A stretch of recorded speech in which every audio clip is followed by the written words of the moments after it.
आज मैंने सीता त्रिजटा, त्रिजटा जानते हो कौन है? आपके पड़ोस में रहती थी। हाँ, त्रिजटा विभीषण की पुत्री थी, बेटी। विभीषण की बेटी का नाम था त्रिजटा। त्रिजटा बैठी है सीता के पास। सीता, आज मैंने एक सपना देखा। क्या? बोले, सपने बानर लंका जारी, जातु धान सेना सब मारी। आज सपने में एक बंदर आया, पूरी लंका में आग लगा दिया और पूरे राक्षसों को मार डाला। और कह रही है कि ये सपना 2-4 दिन में सही होने वाला। तब हनुमान जी ऊपर से सुन रहे थे, राम राम राम राम, मतलब लंका में आग लगाना है और 2-4 दिन में इसका सपना सत्य होगा। तब हनुमान जी बोले, शायद मेरे बाद कोई आए, राम जी किसी और को भेजें। पर हनुमान जी बोले कि 2-4 दिन में तो कोई नहीं आने वाला। मतलब राम जी इनडायरेक्ट कह रहे हैं कि गए हो तो चूल्हा भी जलाते ही आना। तो हनुमान जी गए और उलट पलट लंका सब जारी, कूंदी परापुन सिंधु मझारी, पूछ बुझाई खोई श्रम धरि लघु रूप बहोरी, और जनक सुता के आगे ठाण भयं कर जोरी। खड़े हो गए हनुमान जी। मां, आग लग गई, पूरी लंका में आग लगा दी।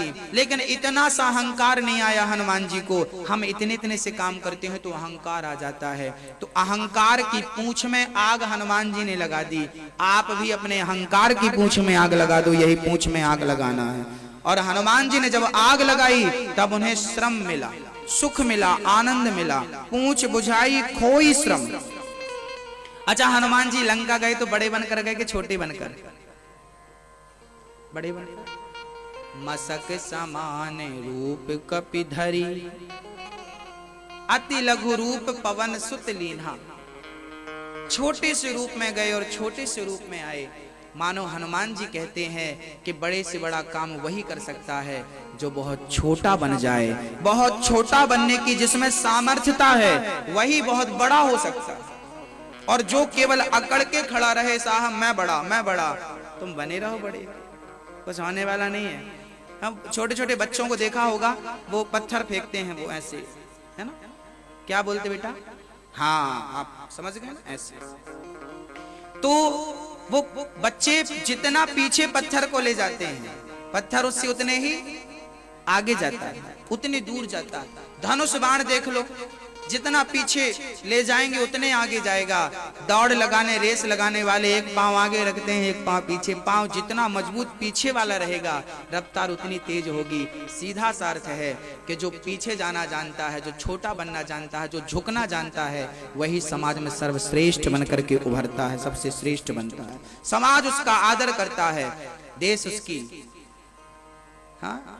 सराहना करता है। वाह, धन्य है आप। इसलिए हनुमान जी हमें कहते हैं, बड़े बनना हो तो पहले छोटे बन जाओ। लेकिन हम एक बार बड़े बन गए तो फिर छोटे नहीं बनते। ये बड़ी विडंबना है। श्री नारद जी महाराज कहते हैं, महाराज हमने देखा है घर परिवार में शांति नहीं है, शांति क्लेश और कलह में बदल गई।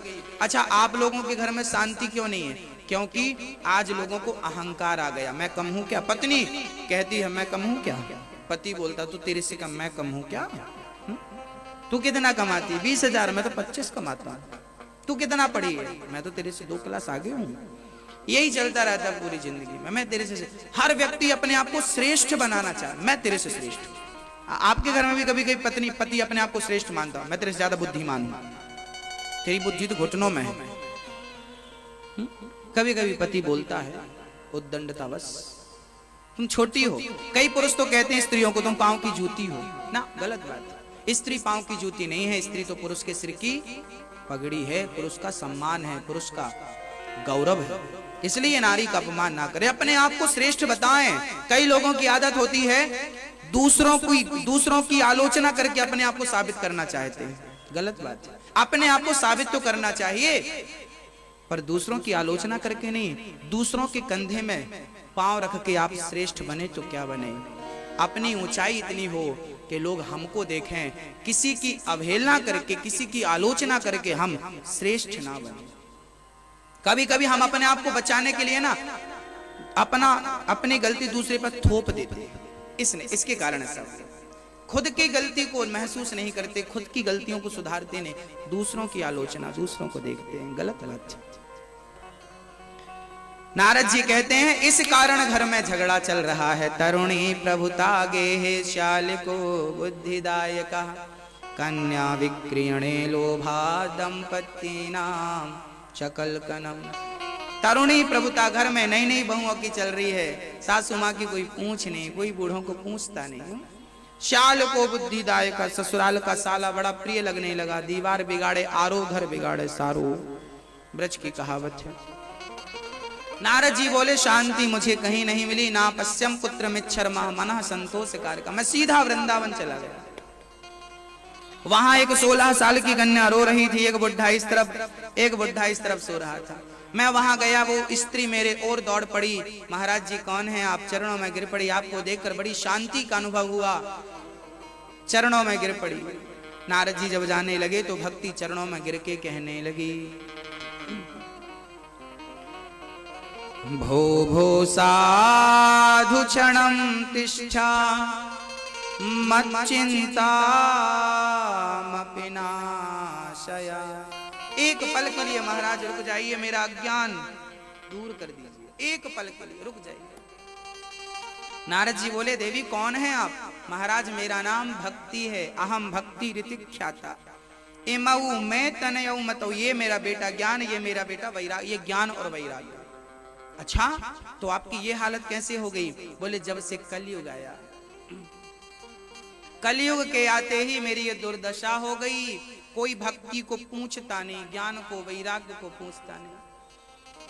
महाराज मुझे से कष्ट से बचा लो। नारद जी बोले भक्ति चिंता न करो, जिस परमात्मा ने द्रौपदी की रक्षा की है, भरी सभा में लाज लुट रही थी और जब दोनों हाथ उठाकर द्रौपदी ने भगवान को पुकारा तो भगवान ने द्रौपदी की लाज बचाई।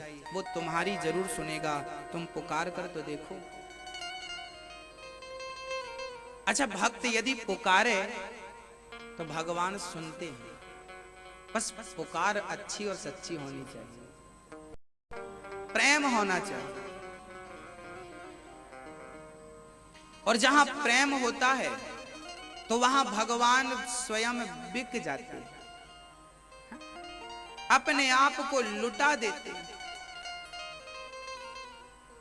जब हम निष्काम भाव से भगवान को याद करते हैं ना, तो भगवान हमें सब कुछ दे डालते हैं। वृंदावन में एक महात्मा जी रहा करते थे। मैया जी बहुत ध्यान देना, वृंदावन में एक महात्मा जी रहा करते थे।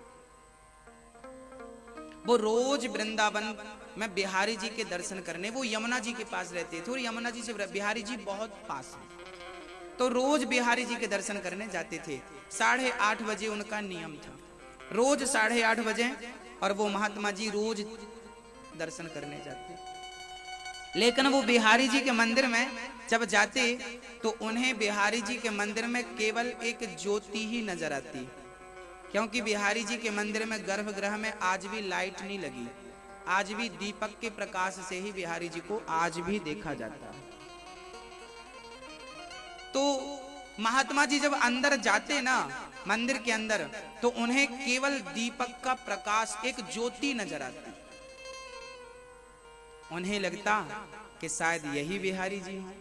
वो उसी ज्योति को बिहारी जी मानकर रोज आते। ऐसे करते करते वर्षों बीत गए।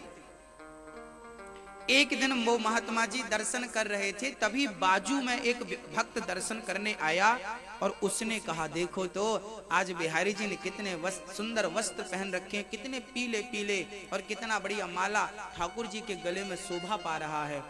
जब उसकी बात संत जी ने सुने कि पीला पीला कपड़ा, हमें तो ज्योति ही नजर आ रही है, पीला पीला तो कुछ दिखा नहीं, और माला, और बाजू वाला बोला मुकुट कितना सुंदर है, मोर का पंख सजा हुआ, कितना सुंदर श्रृंगार है।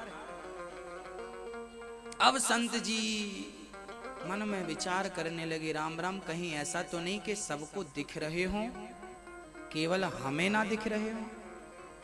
ऐसा तो नहीं कि मैं कोई अपराधी हूं और मेरे अपराध के कारण मुझे बिहारी जी दर्शन नहीं दे रहे हैं? कहीं ये अपराध तो नहीं मेरा कोई?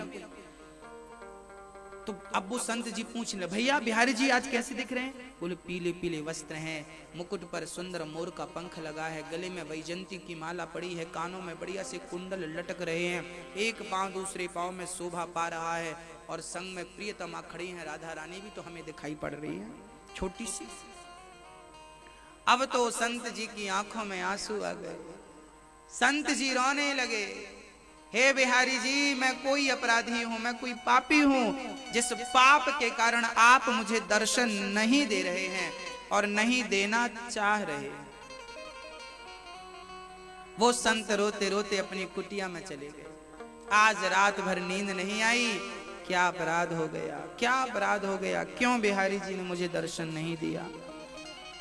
सवेरे स्नान किया यमुना जी में और आज मन में संकल्प किया कि आज यदि बिहारी जी ने मुझे दर्शन नहीं दिया तो अब मैं यमुना जी में कूद करके तेरे बिना कृष्ण अब मैं कैसे रहूंगा, किसके लिए रहूंगा।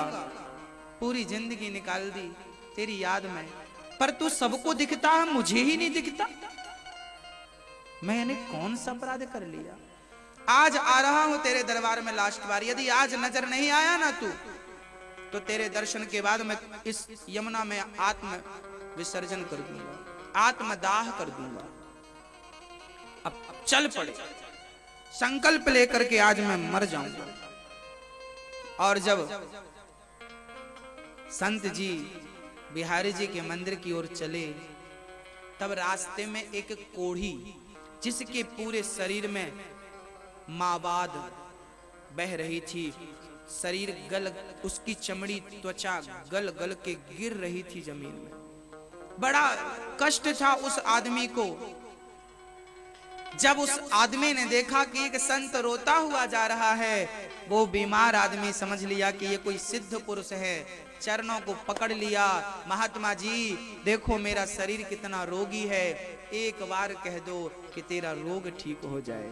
यदि आप जैसे महात्मा के मुख से निकल जाए तो मेरा रोग सचमुच ठीक हो जाए, क्योंकि भगवान आप जैसे भक्तों की बात कभी टाल नहीं सकते। इसलिए कहते हैं कि गुरुजनों का आशीर्वाद ही पर्याप्त हुआ करता है। वो जो कह दे, वो ना होने वाला हो तो भी हो जाए, भगवान वो करें, करते हैं, क्योंकि भगवान भक्तों का वचन मिथ्या जाने ही नहीं देते। प्रहलाद के मुंह से धोखे से निकल गया कि इस खंबे में भगवान है, तो बताओ खंबा चीर के भगवान प्रकट हो गए ना। नरसिंह क्यों प्रकट भये, ना प्रकट होते तो कहीं भक्त की वाणी मिथ्या ना हो जाए, कहीं भक्त का वचन झूठा ना पड़ जाए, तो भक्त के वचन को सच करने के लिए भगवान पत्थर से प्रकट हो गए। आज रोगी ने पांव कस के पकड़ लिया, महाराज एक बार कह दो कि मेरा रोग ठीक हो जाए। अरे भाई संत जी रोने लगे, पागल मुझे तो खुद भगवान दर्शन नहीं दे रहे हैं, सबको मिल रहे हैं दर्शन, ये जो भक्त लौट रहे हैं ना दर्शन कर करके इनके पांव पकड़, इनको तो बिहारी जी मिल रहे हैं, हम तो अभागे हैं, हम तो पापी हैं, हमें तो वो दर्शन ही नहीं देते, तो मेरे पांव पकड़ने से तेरा कल्याण कैसे होगा। तभी कोढ़ी बोला बस आप एक बार कह तो दो। तब संत जी बोले भाई छोड़, लेट हो रहा है, दर्शन करना है, 8 साढ़े 8 से 9 बज रहा, छोड़ छोड़। नहीं छोड़ूंगा, पहले कहो। संत जी बोले जा, तेरा ये पूरा रोग भगवान ठीक करे, ठीक हो जाए, एकदम स्वस्थ हो जाए, छोड़। छोड़ दिया पांव। महात्मा जी दौड़ के गए और बिहारी जी के सामने जैसे ही खड़े हुए, पर्दा पुजारी जी ने हटाया तो साक्षात बिहारी जी के दर्शन हो गए। संत जी को रोमांचित हो गए, हृदय गदगद हो गया, आंखों से झरझर आंसू गिरने लगे। कन्हैया इतनी सुंदर छवि है आपकी, इतना प्यारा श्रृंगार है आपका, कौन सा अपराध किया मैंने कि आज तक आपने मुझे दर्शन नहीं दिया और आज दर्शन दिया। तब भगवान बिहारी जी स्वयं कहते हैं, भक्त पापी तू नहीं था, अपराधी तू नहीं था, अरे अपराधी तो मैं था, मैं ही अपराधी था। क्यों प्रभु? तब कहा भगवान जी ने कि भक्त आज तक तूने मेरी भक्ति तो बराबर करी है, पर मुझसे कुछ मांगा नहीं, और जब तूने मुझसे कुछ मांगा ही नहीं तो मैंने सोचा कि मैं अपना मुंह तुझे कैसे दिखाऊं। तू मुझसे कुछ मांगता ही नहीं तो मैं अपना मुख तुझे कैसे दिखाऊं। पर आज तूने उस कोढ़ी के लिए मांगा है कि जा बिहारी जी तेरा रोग ठीक कर दे, तो आज मुझे लगा कि चल कम से कम तूने मांगा तो सही, आज तूने मुझसे कुछ मांग लिया उसके लिए, तो आज मैं तेरे सामने खड़ा हो पा रहा हूं, नहीं तो मेरी हिम्मत तेरे सामने खड़े होने की नहीं थी। इसका अर्थ यह है कि जो भक्त निष्काम होता है, जिस भक्त के अंदर कोई कामना नहीं होती, उसके तो भगवान भी ऋणी हो जाते हैं। निष्काम भक्ति, कोई कामना नहीं। हमें कन्हैया तुमसे कुछ चाहिए नहीं, हम तुम्हारे मंदिर आते हैं, हम आपकी कथा सुनते हैं, इसका अर्थ ये नहीं कि हम आपसे कुछ चाहते हैं। हम आपसे नहीं चाहते, हम तो आपको ही चाहते हैं। आपसे चाहना और आपको चाहना दोनों बातें अलग अलग हैं। इसलिए भगवान से मत मांगो, वो स्वयं दयालु है, घट घट वासी है, सर्वत्र है, जानता है कब आपको किस चीज की आवश्यकता है, उस समय वो पूरा कर देते हैं। आपका छोटा सा बच्चा है, क्या वो कभी आपसे कहता है कि माँ हमें दूध पिला दो? 1 साल का है, 6 महीने का है, 10 महीने का है, कहता है हमें दूध पिला दो? नहीं। तो क्या वो नहीं कहता तो आप नहीं पिलाती? प्यास लगी है, गर्मी का टाइम है, मुंह सूख रहा है, क्या कहता है कि हमें पानी पिला दो? पर माँ चम्मच से लेकर पिलाती है ना 10 महीने के बच्चे के पानी। वो कभी कहता है कि मैंने बिस्तर गीला कर लिया, मेरे कपड़े बदल दो? कहता है ना, वो कहता कुछ नहीं है, बिना कहे उसका सारा काम होता है कि नहीं? हाँ या ना? होता है। जैसे वो बालक माँ के अधीन है, माँ सारा काम करती है, बिना कहे करती है, बिना कहे समझ जाती है कब मेरे बच्चे को किस चीज की जरूरत है। ऐसे भगवान से जब सच्चा प्रेम करोगे तो आपको कहने की जरूरत नहीं पड़ेगी कन्हैया मुझे ये दे दे, भगवान स्वयं समझ लेगा कि मेरे भक्त को कब किस चीज की जरूरत है और वो पूरी कर देगा। बिना कहे, वो बिना कहे सब समझता है, कब किस चीज की आवश्यकता हमें है वो जानता है। वो बिनु पग चलहि सुनहि बिनु काना, कर बिनु कर्म करहि विधि नाना, वो सब जानता है। इसलिए भगवान के मंदिर तो जाओ, भगवान की पूजा तो करो, भगवान की कथा तो सुनो, भगवान का कीर्तन तो करो, पर ये मत कहो कि हमें ये दे दो। अच्छा, सुदामा जी भगवान के घर गए द्वारिका, क्या लेकर गए थे? चावल। कितने? 4 मुट्ठी चावल लेकर के गए, 1 मुट्ठी 2 4। तो क्या सुदामा जी द्वारिकाधीश से कुछ मांगने गए थे? पत्नी ने कहा था कि आप इतने गरीब हो, अपने मित्र से कुछ मांग क्यों नहीं लेते? सुदामा ने डांटा, देवी क्या मैं इसलिए भक्ति करता हूं कि मैं कुछ मांग लूं? ना, मैं नहीं मांगूंगा। तब सुशीला बोली, ठीक है मत मांगना, तो कम से कम दर्शन तो कर आओ। सुदामा जी मांगने के लिए नहीं, दर्शन करने के लिए गए थे, और लेने नहीं। अपने मित्र को अपनी हैसियत के अनुसार 2 मुट्ठी चावल देने गए थे। और धन्य है मेरा द्वारिकाधीश कि 2 मुट्ठी प्रेम से ले तो लिया और कच्चे चावल चबाने लगा। देखो जरा, आपने कभी कच्चे चावल खाए?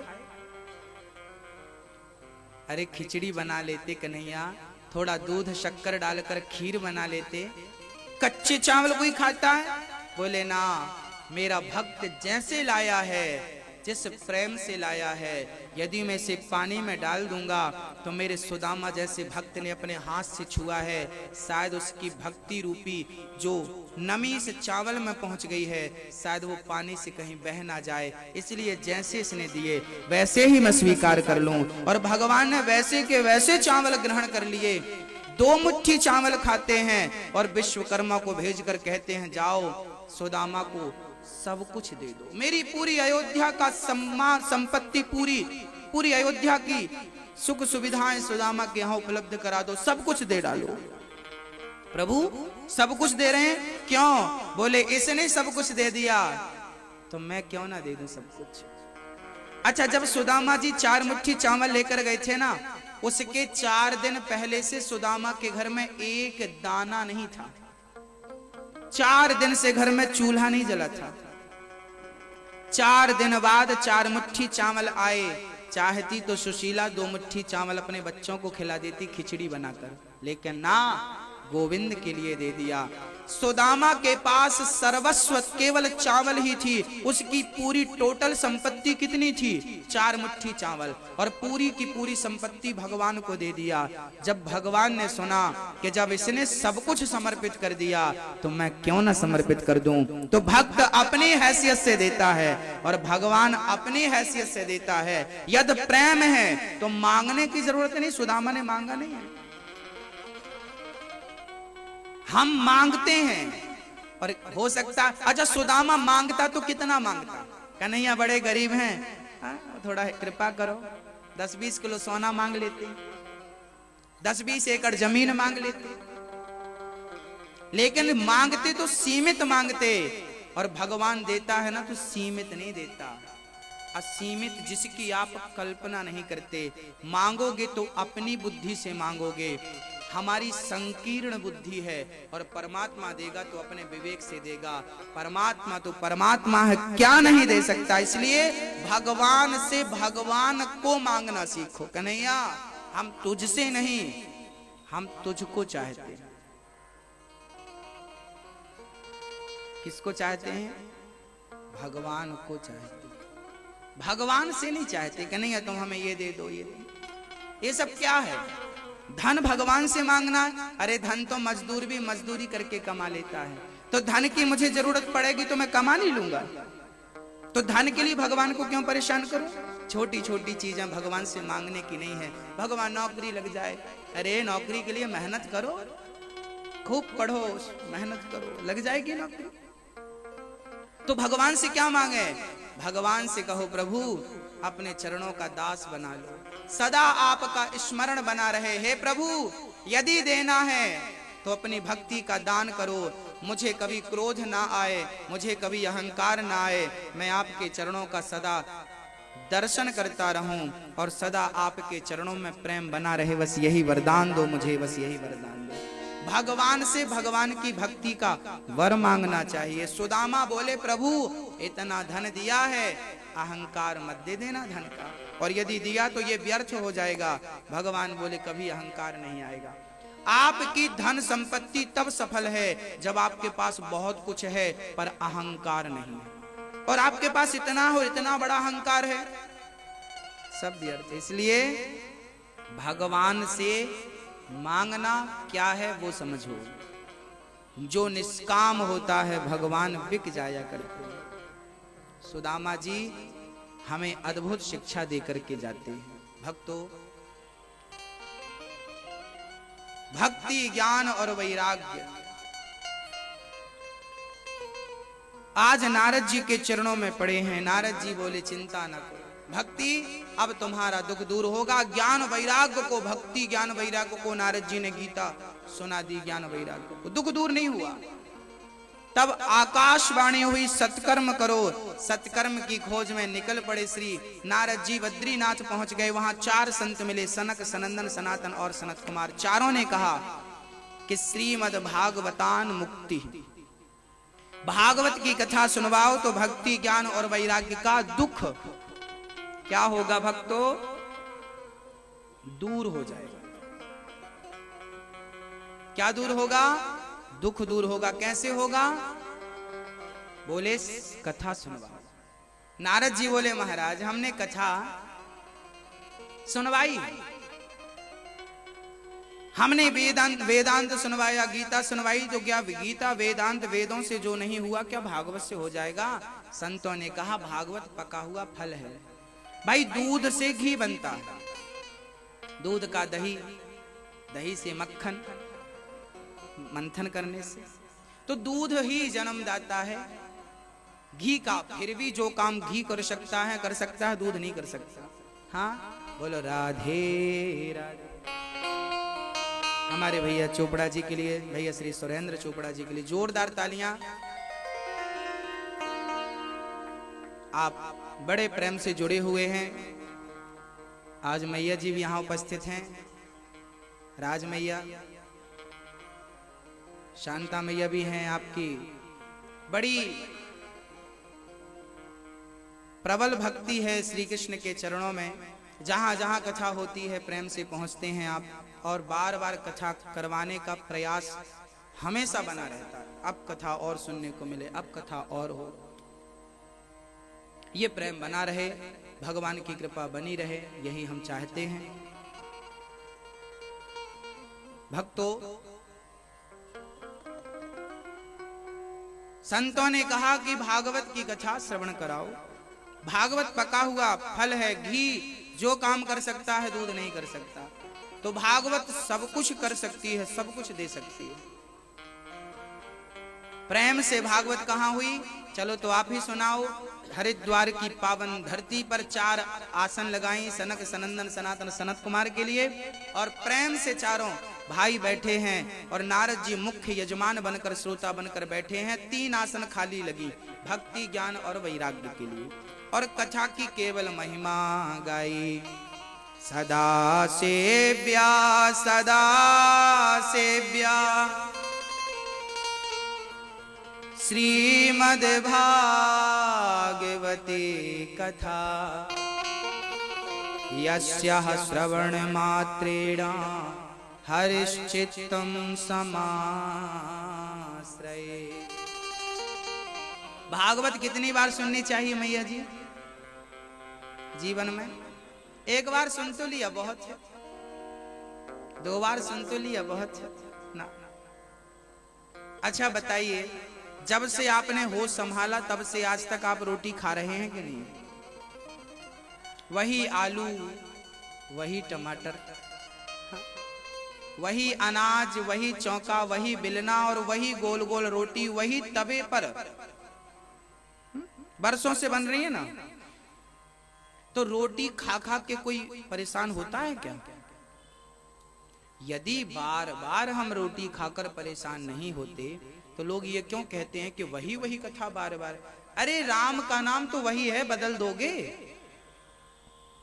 हाँ, राम का नाम तो वही है। अच्छा, आपके बेटे का नाम आपको